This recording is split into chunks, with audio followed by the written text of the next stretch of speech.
2021లో నేను వైఎస్ఆర్సీపీ పార్టీ తరఫున కౌన్సిలర్ గెలవటం జరిగింది.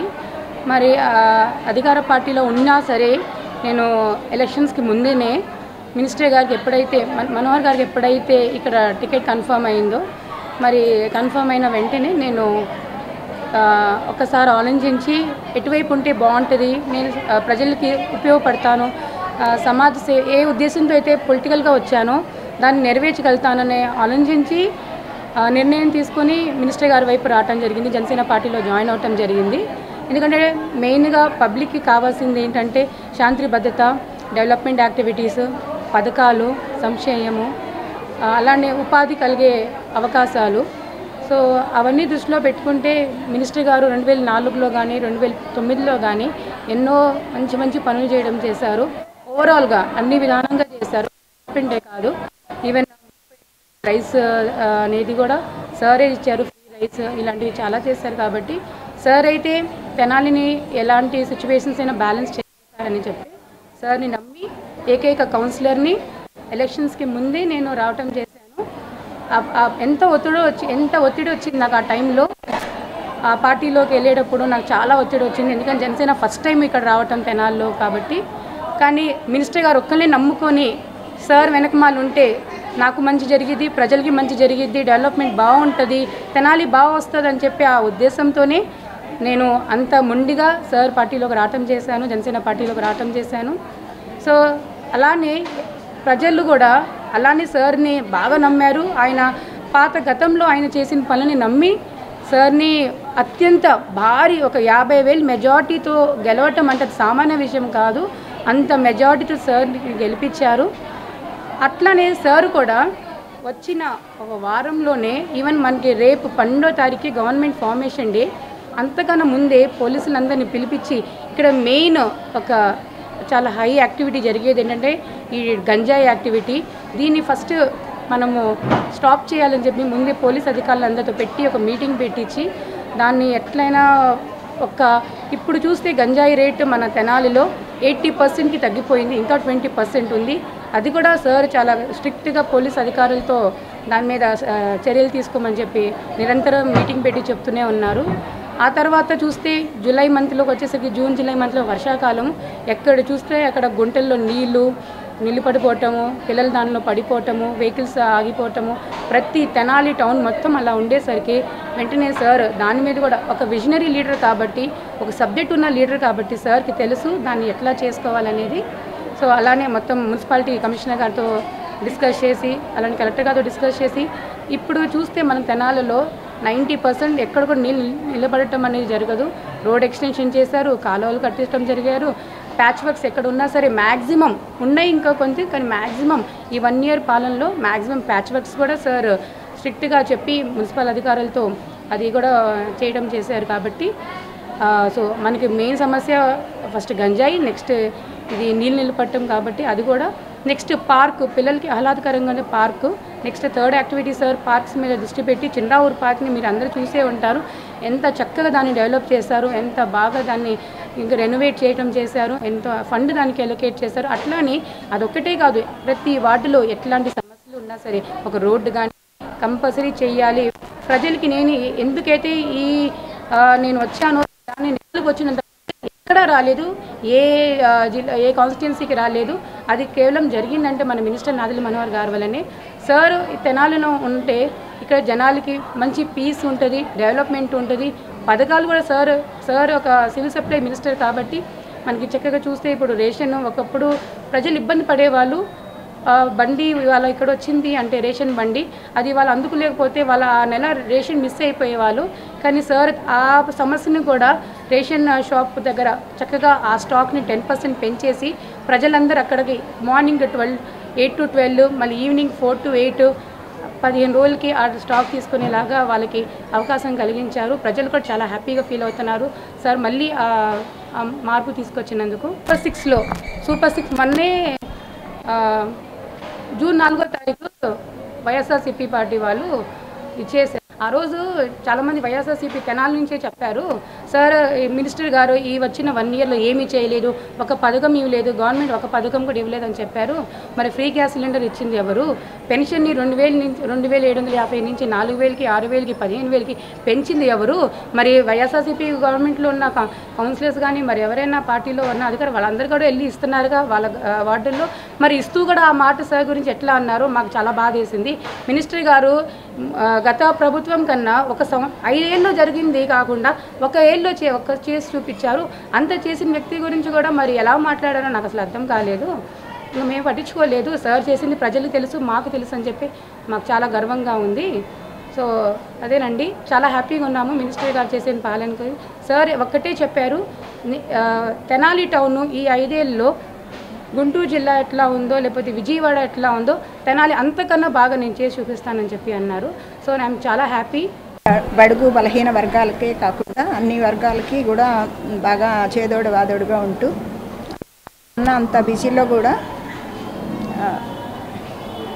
ప్రజలను అందుబాటులో ఉంటూ ప్రజలకి ఏమి అవసరమో అవి సమకూరుస్తూ ఉన్నారు. జనసేన అధ్యక్షులు గారు పవన్ కళ్యాణ్ గారు నాదెండ్ల మనోహరి మేడం గారికి ఎప్పుడు మేము కృతజ్ఞతగా ఉంటాము. వారు చూపించిన బాటలో నడుస్తూ ఉంటాము. సార్ చేసిన అభివృద్ధి సంక్షేమ పథకాలను చూసి మేము చాలా సంతోషంగా ఉన్నాం. ప్రజలంతా జనసేన నాయకులు, జన సైనికులు, వీర మహిళలు అందరం కూడా చాలా సంతోషంగా ఉన్నాము. ఊపిరి ఉన్నంత వరకు ఓపిక ఉన్నంత వరకు కాదు, ఊపిరి ఉన్నంత వరకు కూడా జనసేన. కొలకలూరు గ్రామం నుంచి మాట్లాడుతున్నాను. మన ఎమ్మెల్యే గారు నాదెండ్ల మనోహర్ గారు గెలిచిన తర్వాత అన్ని అభివృద్ధి పనులే జరిగినాయండి. ప్రజలకు సంబంధించిన పనులే ఎక్కువగా జరిగినాయి. మొట్టమొదటిగా రోడ్డు సమస్యలు, యాక్సిడెంట్లు అవటం కానివ్వండి, చిన్నపిల్లల్ని తీసుకెళ్తున్నా, ప్రెగ్నెన్సీ లేడీస్ వెళ్తున్నా కూడా చాలా ఇబ్బందిగా ఉండేది మాకు. నందివెలుగు టు గుంటూరు కానివ్వండి, తెనాలి కానివ్వండి వెళ్తుంటే మాకు చాలా ఇబ్బందిగా ఉండేది. అలాంటి పెద్ద సమస్య తీరిపోయింది మాకు. ఇలాంటి రోడ్డు సమస్యే కాకుండా ఇంకా ఇప్పుడు 2 సిలిండర్లు 3 సిలిండర్లు బండ్లు అన్నారు కదా, అవి కూడా చాలా వరకు అయిపోయినాయి. రేషన్లు ఇవ్వటం కూడా ప్రతి నెల ఇంటికి మనమే వెళ్ళి తెచ్చుకోవడం, 1వ తారీఖు నుంచి తీసుకోవడం జరుగుతుంది. అలా ఇదే కాకుండా ఇంకా ఎన్నో అభివృద్ధి పనుల పైన ఆయన చాలా మంచి పనులు చేశారు. ఆయన ఉంటేనే అభివృద్ధి మాకు బాగా ఉండిద్దని మాకు బాగా నమ్మకం. ముందు రోడ్డు సమస్యలు బాగా తీరిపోయినాయి. మనోహర్ గారు అంటేనే అభివృద్ధి అంటేనే మనోహర్ గారు. తెనాలి ఆంధ్ర ప్రయారిస్ అనే పేరు ఎలాగైతే వచ్చిందో చెప్పే 50,000 మెజారిటీతో మనోహర్ గారిని గెలిపించడం జరిగింది. అన్నీ కూడా అభివృద్ధి పనులే చేశారు, ప్రజలకి అవసరమైన పనులే చేశారు ఆయన. ఇక ముందు కూడా అలాగే అభివృద్ధి పదం పైన నడుస్తూ మేము ఆయన వెనకే మనోహర్ గారు వచ్చి సంవత్సరం అయిందండి. సంవత్సర కాలంలో మేము ఎవరైతే రావాలి అని అనుకున్నామో అత్యధిక మెజారిటీతో వచ్చి గవర్నమెంట్ ఫామ్ చేశాము. మా మనోహర్ గారు తెనాల్లో వచ్చిన దగ్గర నుంచి అభివృద్ధికే ఎక్కువ ప్రాధాన్యం ఇస్తున్నారు. రోడ్లు ఎక్స్టెన్షన్ చేయడం కానివ్వండి, లేకపోతే గంజాయి బ్యాచ్ని అరికట్టడం కానివ్వండి, ఇక ఇక్కడ పార్టీలతో సంబంధం లేకుండా అభివృద్ధి అనేది ఫస్ట్ ప్రాధాన్యత ఇస్తారు ఆయన. మనోహర్ గారు అంటేనే ఫస్ట్ నుంచి 2004 నుంచి ఇప్పటివరకు కూడా మనోహర్ గారు అంటే అభివృద్ధి అంటే మనోహర్ గారు, దట్ ఈజ్ మనోహర్ గారు అండి. ఆయన ఉన్నారు కాబట్టి జనం చల్లగా హాయిగా కంటి మీద 100% నిద్రపోతున్నారు. ఇప్పుడు అంతకుముందు ఎవడొచ్చి ఎక్కడ కొడతాడో, లేకపోతే ఏ గంజాయాడు వచ్చి ఎక్కడ ఇది చేస్తాడో అని చెప్పి భయంగా బతికేవాళ్ళం. ఇప్పుడు ఫుల్ హ్యాపీగా మా మనోహర్ గారి నీడలో మేమందరం హ్యాపీగా ఉన్నామండి. మళ్ళీ సారు ఎన్ని ఎలక్షన్స్ వచ్చినాయా, ఏ ఎలక్షన్స్ వచ్చినా మనోహర్ గారిదే పై చేయి కావాలి. మనోహర్ గారే ఇక్కడ బ్రాండ్, అంతే. తెనాలి బ్రాండ్ ఎవరంటే మనోహర్. మాది తెనాలి నియోజకవర్గం కొలకలూరు గ్రామం. ఈ నియోజకవర్గంలో మళ్ళీ ఎన్నికల అనంతరం శాసనసభ్యులుగా ఎన్నికైనటువంటి నాదెండ్ల మనోహర్ గారి నేతృత్వంలో గతంలో ఏ విధంగా అయితే అభివృద్ధి కార్యక్రమాలతో భిన్నంగా, గతంలో ఎప్పుడూ లేనంత విభిన్నంగా అభివృద్ధి ఎంతగా ముందుకెళ్లిందో దాన్ని తలపిస్తూ ఈ రోజున ఈ ఏడాది కాలంలో అనేక కార్యక్రమాలను వారు శ్రీకారం చుట్టారు. ఒకవైపు ప్రభుత్వ సంక్షేమంతో పాటు నాదెండ్ల గారి మార్క్ తాలూకు అభివృద్ధి అంటే ఎలా ఉంటుంది ఏంటి అనేది కూడా ఒకసారి మళ్ళీ ఈ తరం ప్రజలకి, అదేవిధంగా గతంలో వారి పరిపాలనలో యొక్క అభివృద్ధి కార్యక్రమాలను, సంక్షేమాన్ని పొందినటువంటి ప్రజలు కూడా నిశ్చితంగా పరిశీలిస్తూ ఉన్నారు. చూసుకుంటే నియోజకవర్గంలో అటు పట్టణంలోనైనా, ఇటు కొల్లిపర మండలం, తెనాలి మండలంలోనైనా 2 ప్రాంతాల్లో కూడా ఎక్కడికక్కడ అభివృద్ధి కార్యక్రమాలకు శ్రీకారం చుడుతూ ముందుకెళ్తా ఉన్నారు. వచ్చి వెంటనే సీసీ రోడ్ల నిర్మాణానికి పూనుకొని దానికి సంబంధించినటువంటి నిధులను తీసుకొచ్చి మా అందరి చేత కూడా వర్క్ చేయించారు. నేను కూడా మా కొలకలూరు గ్రామంలో ఒక 2 సీసీ రోడ్లను సార్ ఆశీస్సులతో ప్రజలకు పనిచేసే అవకాశం దక్కింది. అంతేకాదు రోడ్ల విస్తీర్ణం కూడా పట్టణంలో ఎక్కడెక్కడైతే ఆక్రమణలకు గురైన ఉన్నాయో ఆక్రమణలన్నింటినీ కూడా మన ప్రభుత్వం తాలూకా మున్సిపాలిటీ తాలూకా అధికారులతో కోఆర్డినేషన్ చేసుకొని ఎక్కడికక్కడ రోడ్లు ఎక్కడైతే మనకు పూడిపోయినాయో వాటన్నిటిని కూడా పునర్నిర్మాణం చేస్తూ పట్టణంలో కూడా ఒక సరికొత్త అభివృద్ధి కార్యక్రమాన్ని వారు ముందు తీసుకెళ్తా ఉన్నారు. ప్రతి సందర్భంలో కూడా పట్టణంలో అనేక కార్యక్రమాలను ముందుకు తీసుకెళ్లాలంటే ప్రజలు ప్రతి సందర్భంలోనూ ఆఫీస్కి వచ్చే అవకాశం ఉంటుందో ఉండదో అనే ఉద్దేశంతో వారే స్వయంగా ప్రజల్లోకి వెళ్ళి పట్టణంలో ప్రతి వార్డులోకి కూడా ఒక అభివృద్ధి కార్యక్రమాలు ఏ విధంగా ఉన్నాయి, సమస్యలు ఏ విధంగా ఉన్నాయి అనేటువంటి విధానాన్ని కూడా వారు తెలుసుకుంటా ఉన్నారు. మాకు నమ్మకం ఉంది ఖచ్చితంగా మనోహర్ గారు ఈ సంవత్సర కాలంలో అనేక రకాల కార్యక్రమాలకు కొన్ని వందల కోట్ల రూపాయల వరకు ఇప్పటివరకు ఈ ఏడాది కాలంలోనే 100 కోట్ల రూపాయల పైచీలకు అభివృద్ధి కార్యక్రమాలు ఈ నియోజకవర్గంలో తీసుకొచ్చారు. మరిన్ని కార్యక్రమాలతో వచ్చే 4 ఏళ్లలో కూడా పూర్తి స్థాయిలో ఎక్కడ కూడా సీసీ రోడ్డు కానీ గుంతలు కానీ డ్రైనేజీలు కానీ ఎక్కడ కూడా ఎటువంటి అసౌకర్యాలు ప్రజలకు లేకుండా మరి పరిపాలన ఉంటుందని చెప్పేసి కూడా మేము ఆశాభావం వ్యక్తం చేస్తూ ఉన్నాం. ముందుగా 2024 సార్వత్రిక ఎన్నికల్లో తెనాలి ఎమ్మెల్యేగా నాదెండ్ల మనోహర్ గారిని ఎన్నుకున్న తెనాలి నియోజకవర్గ ప్రజలందరూ కూడా మనస్ఫూర్తిగా ధన్యవాదాలు తెలియజేస్తున్నాను.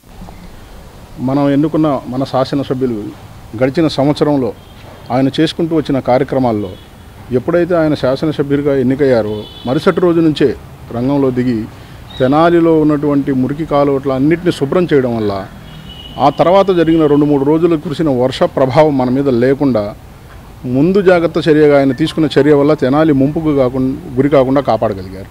అదేవిధంగా శాసనసభ్యులుగా నాదెండ్ల మనోహర్ గారు ఎన్నిక అవ్వడానికి ముందు తెనాలి మొత్తం కూడా యువత దాదాపుగా 15-20% మంది యువత గంజాయికి బానిసలై కుటుంబాలు నాశనం అయిపోతున్న సందర్భంలో ఎప్పుడైతే శాసనసభ్యులుగా ఎన్నికయ్యారో పోలీస్ డిపార్ట్మెంట్ని తీసుకొచ్చి కూర్చోబెట్టి వాళ్ళతో మాట్లాడి ఎట్టి పరిస్థితుల్లో కూడా గంజాయి అనేది తెనాలిలో ఉండకూడదు అని కఠిన చర్యలు తీసుకొని తెనాలి గంజాయి రహిత ప్రాంతంగా తీర్చిదిద్దడంలో నాదెండ్ల మనోహర్ గారి కృషి అద్భుతం. అదేవిధంగా రోడ్ల సమస్య మనం చూస్తున్నాం. తెనాలి రత్నా టాకీస్ దగ్గర నుంచి అటు పైకి ఇంతకుముందు ఎంతో ఇరుకుగా ఉండేది. ఈయన ఎమ్మెల్యేగా ఎన్నికైన తర్వాత గౌరవ శాసనసభ్యులు ఆ చుట్టుపక్కల ఉన్న సైడ్స్ ఉన్న మొత్తాన్ని కొట్టేసి అది మొత్తం సిమెంట్ రోడ్డు చేసి వెడల్పు చేయడం వల్ల ఈరోజు మనం అటు పోయి ఒకసారి చూసినప్పుడు ఎంత విశాలంగా రోడ్లు విస్తరించున్నాయో మనందరికీ కూడా తెలుస్తుంది. ఆ జరిగిన సంఘటనలో ఎక్కడన్నా ఏదన్నా సమస్యలున్నా వాటిని పిలిపించి మాట్లాడి ఆ సమస్యలను తీర్చిదిద్దడంలో ఆయన రాజనీతిజ్ఞత కానీ ఆయన సీనియారిటీ కానీ మనకు కళ్ళకు కట్టినట్టు కనబడుతుంది. అదేవిధంగా గడిచిన ప్రభుత్వం ఉన్నప్పుడు తెనాలి ప్రాంతాన్ని మనం కరెక్ట్గా అధ్యయనం చేసుంటే ప్రతి చోట కూడా 20 అడుగులు 30 అడుగులు ఫ్లెక్సీ బోర్డులు కనబడతా ఉండే. మనం ఎక్కడికి వెళ్ళినా సరే గాలివాన వచ్చినా లేదా చిన్న గాలి కొట్టినా సరే ఈ ప్రజల మీద పడిపోయి ప్రాణాలకి ముంపు వాటిల్లడానికి అవకాశం ఉన్న అటువంటివి కూడా ప్రోత్సహించకుండా ఎక్కడెక్కడైతే ఎన్ని ఉన్నాయో వాటిని వెల్డింగ్ చేసి మరీ రాడ్లతో సహా తీసేసి అటువంటి ప్రమాదాలు జరగకుండా నాదెండ్ల మనోహర్ గారు నివారించడం జరిగింది. అదేవిధంగా ఆయన ముందు చూపుతో రాబోయే రోజుల్లో ఏదైతే మన మార్కెట్ యార్డ్ దగ్గర నుంచి చెంచుపేట దాకా ఫ్లైఓవర్ ఒకటి వాకబుల్ది నిర్మించాలని చూస్తున్నారు. అదొకటి. అలాగే మన పాత మున్సిపాలిటీని పడేసి కొత్తగా మున్సిపాలిటీని తీర్చిదిద్దడం, అదేవిధంగా నారాకోడూరు నుంచి మంగళగిరి దాకా 4-వే లైన్ వేయాలి అని ఆయన తలచి ఆ కార్యక్రమంలో నిమగ్నమై ఉండడం, ఇవన్నీ కూడా ఒక నాయకుడి యొక్క ఉత్తమమైన నాయకుడిని ప్రజలు ఎన్నుకుంటే ఏ విధమైనటువంటి ప్రయోజనాలు ఆ ప్రాంతానికి వస్తాయి అనే దానికి ఒక ఉదాహరణ మన గౌరవనీయులు నాదెండ్ల మనోహర్ గారు. కాబట్టి మీ అందరికీ కూడా మనస్ఫూర్తిగా ధన్యవాదాలు తెలియజేస్తూ సెలవు తీసుకుంటాం. తెనాలి నియోజకవర్గ ప్రజలందరికీ కూటమి ప్రభుత్వం వచ్చిన మొదటి సంవత్సరం శుభాకాంక్షలు కంప్లీట్ చేసి విజయవంతంగా పాలన అద్భుతంగా అందిస్తున్న కూటమి ప్రభుత్వం చంద్రబాబు నాయుడు గారికి, అలాగే మన డిప్యూటీ ముఖ్యమంత్రి పవన్ కళ్యాణ్ గారికి, అలాగే తెనాలి మా నాయకులు తెనాలి ఎంతో అభివృద్ధి పరుస్తున్న తెనాలి స్ఫూర్తి ప్రదాత మా నాదెండ్ల మనోహర్ గారికి ఈ సందర్భంగా శుభాకాంక్షలు తెలియజేస్తున్నాము. నాదెండ్ల మనోహర్ గారి గురించి తెనాలి గురించి ప్రత్యేకంగా డెవలప్ చేయాలని ఒకే ఒక మాట చెప్తానండి. ఈ మధ్య నేను ఒక బస్కి వెళ్ళాను. తెనాలి నుంచి ఒక ఆర్డినరీ బస్సు గుంటూరు ఎక్కాను బస్సు. ఆ బస్సు ఎక్కిన తర్వాత తెంచుపేటలో ఒక ఫ్యామిలీ హైదరాబాద్ నుంచి వచ్చారట 3 ఏళ్ల క్రితం.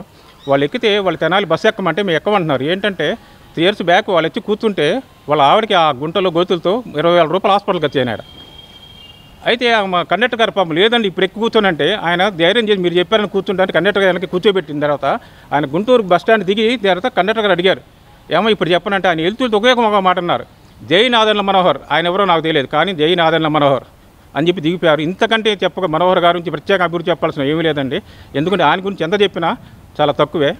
ఇప్పటికీ కాదు ఎప్పటికైనా సరే తెనాలి అభివృద్ధి చేయాలన్నా, తెనాలిని ఒక రాజధాని తీర ప్రాంతం ఎంతైతే ఉందో దాని అభివృద్ధి చేయాలన్నా పక్క రాష్ట్రాలతో పక్క జిల్లాలతో సమానంగా ఒక తెనాలిని అద్భుతమైన దీన్ని తీసుకెళ్లాలన్నా మా నాయకుడు నాదెండ్ల మనోహర్ గారు చేస్తాను ఆశిస్తున్నాను. అలాగే చాలా చేశారు. ఈ సందర్భంగా మరొకసారి తెనాలి నియోజకవర్గ ప్రజలందరికీ దాదాపుగా కూటమి ప్రభుత్వం వచ్చి సంవత్సరం అయింది. మరి తెనాలి పట్టణం ఈ సంవత్సర కాలంలో ఏం అభివృద్ధి చెందింది, మరి ఎలా ఉందనే దాని మీద చిన్న విశ్లేషణ. మరి ఎమ్మెల్యేగా గెలవంగానే మరి మొట్టమొదటి ఆయన తీసుకున్న ప్రాజెక్టు ఈ 3 కాలువలు. 3 కాలువల్లో గత 5 సంవత్సరాలు చెత్త పెరిగిపోయి తాగునీటికి సాగునీటికి అనేక రకాల ఇబ్బంది. మరి కనీసం తొంగి కూడా చూసిన నాయకులు ఎవరు లేరు. దాన్ని అక్కడ స్టార్ట్ చేశారు ఆయన. ప్రక్షాళన జరగాలి, పంట కాలువలాగానే ఉండాలి, మురుకు కూపల్లా కాదని తెనాలి పట్టణం ఉన్నటువంటి అన్ని కాలువల్ని కూడా ఇమీడియట్లీగా యుద్ధ ప్రాతిపదికన ఆయన క్లీన్ చేసిన విధానం మొట్టమొదటిగా మనం చెప్పుకోవచ్చు. మరి అక్కడి నుంచి తీసుకుంటే తెనాలిలో గత 5 సంవత్సరాలు విపరీతంగా గంజాయి హబ్గా తెనాలి తయారైంది. రౌడీ మొక్కలకి, అల్లరి మొక్కలకి తెనాలి ఒక అడ్డాగా తయారైంది. ప్రక్షాళన చేయాలి, తెనాలి ప్రజలకి సుఖశాంతులతో ఉన్నటువంటి వాతావరణాన్ని తెనాలిలో ఉండాలి అని ఒక సదుద్దేశంతో గంజాయిని అరికట్టడంలో 100% సక్సెస్ అయ్యారు. రౌడీలను అరికట్టడం 100% సక్సెస్ అయ్యారు. ఎవరిని కూడా ఉపేక్షించే పని లేదు, మనాతన లేదు, పార్టీ లేదు. ఎవరైనా సరే లా అండ్ ఆర్డర్కి వ్యతిరేకంగా ఎవరైనా ఉన్నారంటే ఖచ్చితంగా వాళ్ళని శిక్షించాల్సిందనే ఒక సంకల్పం తీసుకున్నారు. ఆ విధంగా ముందుకు పోతూ ఉన్నారు. మరి రోడ్లు మరి చూడండి, గత 5 సంవత్సరాల్లో కూడా ఒక నియోజకవర్గం కాదు, యావత్ ఆంధ్రప్రదేశ్లో కూడా ఎక్కడా రోడ్లు లేని పరిస్థితి, గుంతలమయం. మనం ఇక్కడి నుంచి విజయవాడ వెళ్ళాలంటే దాదాపు 1.5 నుంచి 2 గంటలు పట్టే పరిస్థితి ఉంది. కానీ ఈ కూటమి ప్రభుత్వం వచ్చిన సంవత్సరం లోపు రాష్ట్రంలో అన్ని రహదారులు కూడా యుద్ధ ప్రాతిపదికన రిపేర్ చేసి మరి ముందుకెళ్ళే పరిస్థితి ఉంది. ఒక తెనాలి నియోజకవర్గంలోనే ఈ రోడ్ల కోసం, ఈ డ్రైన్ల అభివృద్ధి కోసం దాదాపుగా 100 కోట్ల రూపాయలు ఈ సంవత్సర కాలంలో నిధులు తెచ్చి ఖర్చు చేసిన ఘనత నాదెండ్ల మనోహర్ దక్కుతుందని తెలియజేస్తా ఉన్నా. మరి ఆయన సంకల్పం తెనాలి గుంటూరు విజయవాడకి ఎటువంటి పరిస్థితుల్లో కూడా తగ్గకుండా అభివృద్ధి చెందాలి. ఆ అభివృద్ధిని నేను చేసి చూపిస్తున్న 5 ఏళ్లలో నాకు అవకాశం ఇవ్వండి అన్నారు. అదేవిధంగా మరి తెనాలి పట్టణాన్ని అభివృద్ధి చేస్తూ ఉన్నారు. మరి మీరు చూసే ఉంటారు, దాదాపుగా 650 కోట్లతో ప్రణాళికతో మంగళగిరి దగ్గర నుంచి దాదాపు గుంటూరు దాకా 4 లైన్ల రహదారిని విస్తరించే పని మరి తీసుకున్నారు. అతి త్వరలో కూడా అది ఇప్పుడు సర్వే జరుగుతూ ఉంది. భూసేకరణ అక్కడక్కడ భూసేకరణ ఉంది. ఖచ్చితంగా రాబోయే సంవత్సరాలు ఎటువంటి పరిస్థితుల్లో కూడా అది జరిగి తీరుద్ది. ఇంకా అలా చెప్పుకుంటా పోతే తెనాల్లో మరి మున్సిపల్ ఆఫీసు దాదాపుగా 100 సంవత్సరాల పైన చరిత్ర కలిగిన తెనాలి మున్సిపాలిటీలో శిథిలావస్థకు చేరింది. మున్సిపల్ ఆఫీసు దాదాపుగా 40 కోట్ల వ్యయంతో మరి అంచనాలు తయారు చేసి మొన్నే బ్లూ ప్రింట్ రిలీజ్ చేశారు. అత్యద్భుతంగా ఒక ఐకానిక్ తెనాలి పట్టణంలో మున్సిపల్ ఆఫీసుని తీసుకొచ్చేదానికి ఆయన ప్రయత్నాలు జరుగుతూ ఉన్నాయి.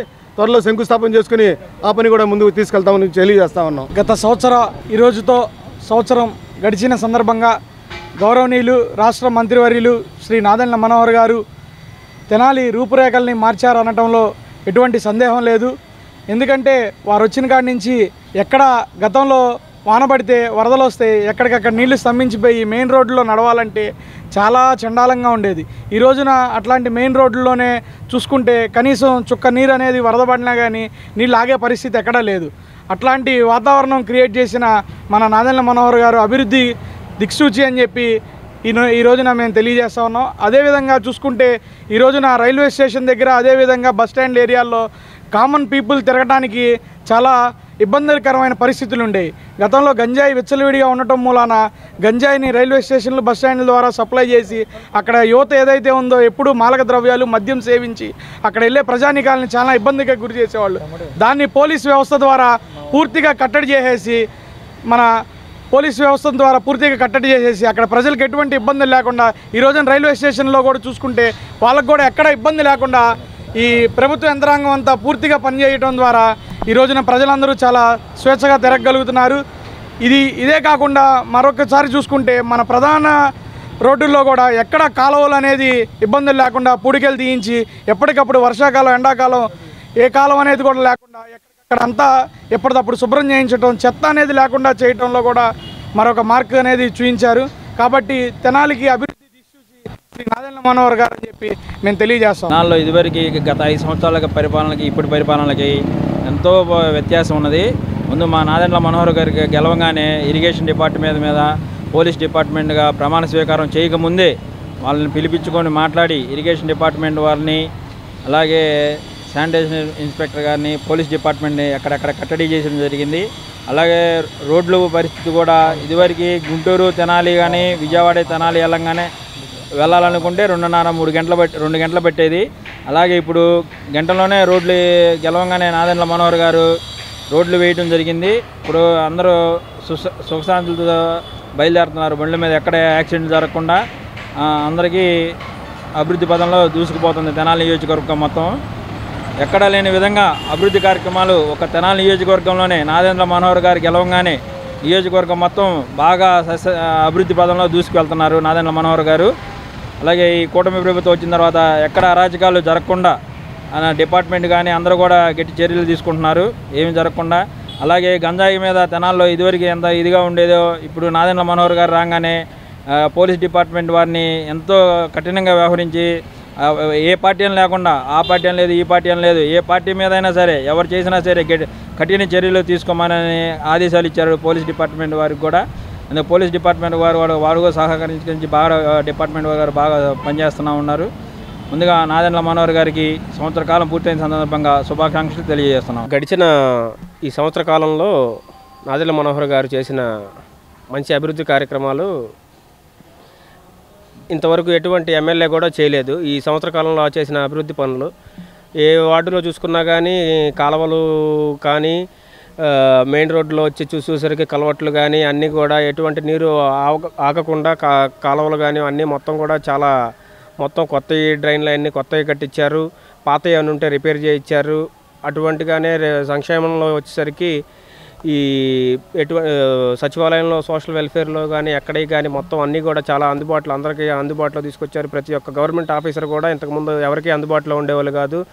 ఈ సంవత్సర కాలంలో మనోహర్ గారు కానీ పైన కూటమి ప్రభుత్వం అధికారంలోకి వచ్చిన తర్వాత అందరూ ప్రతి ఒక్క గవర్నమెంట్ ఆఫీసర్ కూడా ఎవరి పద్ధతిలో వాళ్ళు ఉద్యోగాలు బాగా స్ట్రిక్ట్గా చేస్తున్నారు. ఇంతవరకు ఎవరు కూడా కాస్త అన్రెగ్యులర్గా ఉండేవాళ్ళు. గవర్నమెంట్ ప్రభుత్వం కూటమి ప్రభుత్వం వచ్చిన తర్వాత అందరూ కూడా చాలా స్ట్రిక్ట్గా వర్క్ చేస్తున్నారు. అట్లానే మున్సిపల్ వర్క్లు కానీ మీరు చూసుకుంటే పంచాయతీల్లో కానీ పంచాయతీలు చూస్తే ప్రతి ఒక్క ఎటువంటి రోడ్లు లేని ప్రాంతాల్లో కూడా కళ్యాణ్ గారు కానీ మనోహర్ గారు కానీ సారథ్యంలో ఎన్నో రోడ్లు వేశారు. ఎక్కడో గుంటల రోడ్లు పడేవి. తెనాలి టు నందివెలుగు కానీ నందివెలుగు తెనాలి టు నాడాకోడరు కానీ గుంతల్లో పడి ఎన్నో మంది ప్రాణాలు కోల్పోయారు. అట్లాంటిది మనోహర్ గారు వచ్చిన తర్వాత చాలామందికి కూడా మొత్తం రోడ్డుతో సహా మామూలుగా ఇంతకుముందు ఒక లేరు వరకే రోడ్లు వేసేవాళ్ళు. అట్లాంటిది ఇప్పుడు 5-6 అంగుళాలు మందంలో కూడా బాగా రోడ్లు వేశారు. ఇవన్నీ చెప్పుకుంటా పోతే చాలా ఉన్నాయండి చేసిన కార్యక్రమాలు. ఇంకా ముందు మరెన్నో మనోహర్ గారు చేయాలని కోరుకుంటున్నాం. మేము ఇట్లాంటి విజయ కార్యక్రమాలను చేస్తే మేమంతా చాలా సంతోషం వ్యక్తం చేస్తున్నాం. మినిస్టర్ గారు అనేక డ్రైనేజ్ కాలువలు కానీ రోడ్లు కానీ సీసీ రోడ్లు కానీ వేపించడం చాలా జరిగినది. ఈ గత ప్రభుత్వం కానీ అంతమంది ఎమ్మెల్యేలు కానీ ఎవరూ చేయని విధంగా ఈరోజు మనోహర్ గారు ముందు మన తెనాలికి డ్రైనేజ్ ప్రాబ్లం పెద్ద ప్రాబ్లం. ఈ ప్రాబ్లం సాల్వ్ చేశారంటే ఎవరు? మనోహర్ గారు. ఈ విధంగా మన 5 సంవత్సరాల్లో మన తెనాలిని బాగా అభివృద్ధి చేసుకుని బాగా సుందర తెనాలిగా తీర్చిదిద్దుతారని మన మనోహర్ గారికి మినిస్టర్ గారికి హృదయపూర్వకం తెలియపరుస్తూ మా వార్డు తరపున ఇప్పుడు మా 14 వార్డులో నేను సీసీ రోడ్లు కానీ డ్రైనేజీ కానీ అడిగాను. వెంటనే డ్రైనేజీ గ్రాండ్ చేసేసి వెంటనే ముందు డ్రైనేజ్ కాలువలు కట్టేసేయండి అని మాకు చెప్పడం, వాళ్ళు అంతలోకి ఏఈ కానీ డిఈ కానీ అందరూ వచ్చేసి దాన్ని కొలతలు కొలిచి ఎస్టిమేషన్ వేసి దాన్ని వెంటనే మొదలు పెడతాం కూడా జరిగింది. ఈ విధంగా ఎంత తొందరగా పనులు చేస్తున్నారంటే మన మనోహర్ గారి హయాంలో వర్కులు జరుగుతున్నాయని తెలియపరుస్తూ మన తెనాలని అభివృద్ధి చేసుకుందామని మనోహర్ గారు ఉండగానే మన తెనాలని సుందర తెనాలుగా తీర్చిదిద్దుతారని ఆశిస్తూ సెలవు తీసుకున్నాం. ఐతానగర్లో పుట్టి పెరిగిన ఆడపిల్లగా నేను చెప్తున్నా. ఎన్నడూ మేము ఈ క్రైమ్ చూసెరగం, ఎన్నడూ ఇలాంటి కిరాతకాలు చూసెరగం.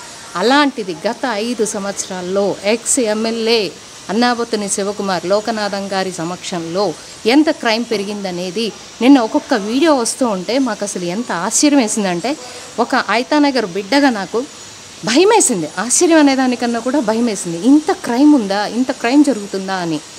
అక్కడ ఎంఆర్పిఎస్కి సంబంధించిన వాళ్ళు నిరసన తెలుపుతూ నల్ల బెలూన్లు పట్టుకుని ఉంచున్నారు. కనీసం దాని సమస్య మీద ఏముంది అనేది దాంట్లో అడగటం కానీ ఏమైనా చేసి ఉంటే జగన్మోహన్ రెడ్డి మీద ఏమైనా ఒక 0.1% అయినా అతను చేసినది కరెక్ట్ అని నేను అనేదాన్ని. కానీ అది కనీసం ఆలోచన కూడా లేదు. ఎందుకంటే వాళ్ళు ఎందుకు నిరసన తెలియజేశారు అంటే, ఒక వ్యక్తిని చంపేసేసి ఆ వ్యక్తి ఆచూకీ ఇంతవరకు కూడా తెలియనీయకుండా ఆ తల్లిదండ్రులకి ఆ బాడీని కూడా అందకుండా చేసిన గనుల ఇప్పుడు జగన్మోహన్ రెడ్డి పలకరించిన వెళ్ళిన వ్యక్తులు, దాని గురించి ఆ బాడీ ఎక్కడుందో కూడా అడిగి చెప్పయ్యా అని చెప్పి ఒక నిరసన కార్యక్రమం తెలియజేస్తుంటే అసలు ఏమాత్రం పట్టకుండా నా రౌడీలు నా వెనకమాలు ఉన్నారు, నా రౌడీ షీటర్లు నా వెనకమాలు ఉన్నారు అనుకున్నారో మరి ఏమో, మరి మాకైతే తెలియదు. కానీ ఆయన వచ్చి దర్జాగా వచ్చి పలకరించడం జరిగింది.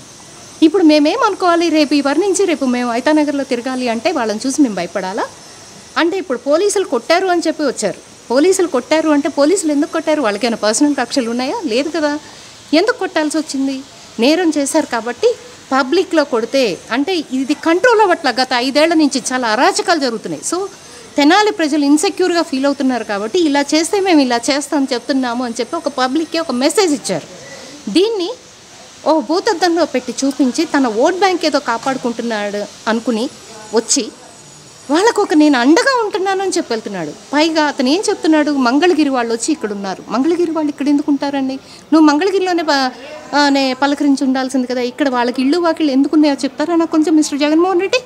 అసలు మీరు ఏం చేస్తున్నారు అనేది మీకు అర్థమవుతుందా? ఒక క్రిమినల్ని అంటే మీరు అధికారంలోకి వచ్చి రాగానే తురక శ్రీనివాసో ఏదో ఉంది సంథింగ్, అతను మాచర్లలో నడి రోడ్డు మీద ఈలా కర్ర పెట్టుకుని బోండా ఉమ్మాగారు వాళ్ళ మీద దాడి చేయడం మనం కళ్ళారా చూసాం. ఎస్సీకి సంబంధించిన వ్యక్తి అయిన డాక్టర్ సుధాకర్ గారిని నడి రోడ్డు మీద పోలీసులు కొడుతుంటే మరి ఆ రోజు నీ పరామర్శ ఏమైందో నాకు అర్థం కాలేదు. ముందుగా జగన్మోహన్ రెడ్డి గారికి వైసీపీ ప్రభుత్వానికి మొదటి వర్ధంతి శుభాకాంక్షలు. ఎందుకు మొదటి వర్ధంతి అంటున్నామంటే ఆయన్ని అన్ని సర్ది జనాలు ఇంటికి పంపించిన రోజు ఇది. ఇంకొకటి ఏంటంటే నిన్న ఎవరినో పరామర్శించడానికి హుటాహుటిన బయలుదేరిన జగన్మోహన్ రెడ్డి గారు ఒక మాట అన్నారు. ఏంటంటే ఏదో పాపం పసిపిల్లలు తెలియక ఏదో చేశారన్నట్టుగా మాట్లాడాడు. అంటే యువతని గంజాయి తాగమని ఎంకరేజ్ చేస్తున్నట్ట, లేకపోతే యువతని మీరు ఇలా చేయొచ్చు విచ్చలవిడిగా తిరగచ్చు అని చెప్పి ఎంకరేజ్ చేస్తున్నట్ట. నిజంగా ఎన్నో దారుణాలు, ఎన్నో సమస్యలు ఆంధ్ర రాష్ట్రం మీద ఎన్నో పెను భారాలు ఉన్నాయి. వేటి మీద స్పందించిన జగన్మోహన్ రెడ్డి గారు రౌడీ షీటర్లన్నా, గంజాయి ప్రేమికులన్నా, లేకపోతే గంజాయి మతిలో తూలేవాళ్ళన్నా, మర్డర్లు చేసేవాళ్ళన్నా, రేపులు చేసేవాళ్ళన్నా ఎంత ఆనందంగా నవ్వుకుంటూ వచ్చి పరామర్శిస్తారు అనంటే, ఎంత మద్దతుగా నిలుస్తారంటే వాళ్ళకి. ఇలాంటి జగన్మోహన్ రెడ్డికి రాష్ట్ర 5 సంవత్సరాలు మహిళలు పడుతున్న బాధ కానీ, యువత పడిన ఇబ్బందులు కానీ, జనాలు ఫేస్ చేసిన కష్టాలు కానీ, నిత్యావసర ధరలు పెంచిన ఈ తీరు కానీ ఏవి కూడా కనిపించలేదు జగన్మోహన్ రెడ్డి గారికి. మరి ఇప్పుడు ఎందుకు జగన్మోహన్ రెడ్డి గారికి యువత మీద అంత నిజంగా వాళ్ళు ఒక మర్డర్లు చేశారు, లేకపోతే వాళ్ళ దళితుల మీద వాళ్ళు దళితులు అని మాట్లాడుతున్నారు. దళితులకి నీ వల్ల ఎంత నష్టం జరిగింది, నువ్వు దళితులకి ఎంత అన్యాయం చేశావు, దళితులని చంపేస్తున్నా కూడా సుధాకర్ గారు మాస్క్ విషయంలో కూడా దళితులే కదా మరి ఆయన విషయంలో అవ్వచ్చు, ఇంకా ఎంతోమంది దళితుల మీద దారుణాలు జరిగినాయి. వేటి మీద స్పందించిన జగన్మోహన్ రెడ్డి గారు మరి ఈ రోజున ఎవరో పోలీస్ ఆఫీసరు వెళ్ళారు, మాట్లాడారు. పాపం వాళ్ళకి తెలియదు పోలీస్ ఆఫీసర్ అని. ఆయన యూనిఫామ్లో లేకుండా ఎందుకు వచ్చాడు అంటే, ఎవరైనా గంజాయి తాగుతూ ఉంటే యూనిఫామ్ లేకపోతే, యూనిఫామ్ ఉన్నా లేకపోయినా ఆయన పోలీస్ ఆఫీసరే అవుతాడు. నువ్వు 11 సీట్లతో మిగిలిపోయావు కాబట్టి ప్రతిపక్ష నాయకుడు అయ్యావు, నువ్వు ఎమ్మెల్యే అయ్యావు అని చెప్పి నువ్వు సీఎం ఏమి అయిపోవు. పోలీస్ ఆఫీసర్ అనే వ్యక్తి యూనిఫామ్ వేసుకున్నా యూనిఫామ్ వేసుకోకపోయినా కూడా ఆయన ఒక పోలీస్ ఆఫీసరే. కాబట్టి వాళ్ళని మీరు గౌరవించండి. ఈరోజు ఇందాక న్యూస్లో కూడా చూసాం, అంబటి రాంబాబు గారు ఎవరి మీదో ఒక సిఐ మీద అనుకుంటా ఇష్టం వచ్చినట్టు మాట్లాడి ఏం పీక్కుంటావో పీక్కు అని మాట్లాడుతున్న పరిస్థితి. ఏం పీక్కుంటావని పీక్కు అని మీరు ఎవరిని మాట్లాడుతున్నారు అంటే, చట్టం మీరు ఇంట్లో పని వాళ్ళలాగా వాళ్ళని చూశారు, ఇంట్లో పని వాళ్ళలాగా వాళ్ళని వాడుకున్నారు. అలాగే అందరూ ఉంటారు అనుకోమాకండి. ఆయన ఎవరో చాలా గట్టిగా సమాధానం చెప్పాడు. చెప్పుతో మొహం పగలగొట్టినట్టుగా సమాధానం చెప్పాడు అంబటి రాంబాబు గారికి. నిజంగా జగన్మోహన్ రెడ్డి గారు తీరు ఇంకా మార్చుకోవాలి. మార్చుకోకుండా సిగ్గు లేకుండా నేను ఇలాంటి నీచ కుళ్ళ రాజకీయాలు చేస్తాను అని అంటే కనుక 11 సీట్లు వచ్చి నువ్వు ఎమ్మెల్యేగా అన్నా గెలిచావు, ఈసారి ఎమ్మెల్యే కాదు కదా వార్డు కౌన్సిలర్గా కూడా గెలవలేవు జగన్మోహన్ రెడ్డి. అయ్యా జగన్మోహన్ రెడ్డి గారు 5 సంవత్సరాలు మీరు పరిపాలించినప్పుడు జరిగిన తప్పులు ఎలాంటివి జరిగినా కూడా మీ దృష్టికి రాలేదు. కానీ నిన్నగాక మొన్న జరిగింది, వాళ్ళు తప్పు చేశారని చెప్పని పోలీసులు కొట్టిన దానికి వాళ్ళు గంజాయి తాగారో మందు తాగారో ఏం చేశారో అది తప్పు కాబట్టే వాళ్ళు పోలీసులు శిక్షించారు. అది మీకు చాలా తప్పుగా కనపడేది. కానీ మా కౌన్సిలింగ్ హాల్లోకి మా మున్సిపల్ మీటింగ్ జరిగేటప్పుడు ఒక చైర్మన్ భర్త అయినటువంటి అతను అసలు రాకూడదు, అతను వచ్చి అతనికి ఇష్టం వచ్చినట్టు ఒక ఆడ మనిషిని నోటికి వచ్చినట్టు మాటలు బూతులు తిడితే అది అన్ని మీడియాల్లో వచ్చింది. అది మీకు కనిపించలేదు. కానీ ఇదేదో ఏమీ జరగని దానికి మీరేదో పెద్ద ముఖ్యమంత్రిగా ఉన్నప్పుడు మీరు ఏమీ చేయలేంది, మీకు బయటకు రావాలంటే నేను మీకు హై సెక్యూరిటీ తోటి మీకు హెలిప్యాడ్లు పెట్టించుకొని మీరు నానా విధాలుగా చేసిన మనిషి ఇప్పుడు ఏదో ఒక చిన్న పొరపాటు జరిగిన దానికి మీరు దాన్ని రౌడీ షీటర్లు అయినటువంటి వాళ్ళని విడిగా ఎవరిని ఇచ్చేయలేదు వాళ్ళు. దానికి మీరు అదేదో పెద్ద పరామర్శించడానికి ఇక్కడ ఏదో నష్టం జరిగిపోయిందని చెప్పారని మీరు చాలా ఆవేశంగా జనాన్ని పోగేసుకొని మీరు ఇంతగా వచ్చి నిన్న హల్చల్ చేయాల్సిన పని అయితే లేదు. దానికి మీకేం సిగ్గనిపించట్లేదేమో. 5 సంవత్సరాలు మీరు పరిపాలించిన దానికి మేము ఇప్పుడు ఎంత నానా ఇదవుతున్నామో దానికి అదంతా జనానికి తెలుసు. మీరు ఇంకా కొంచెం తగ్గించుకొని ఇట్లాంటివి మంచిగా ఏదన్నా చేయాలనుకుంటే పరిపాలించుకునేది అది చేసుకోండి అయ్యా చాలు. కానీ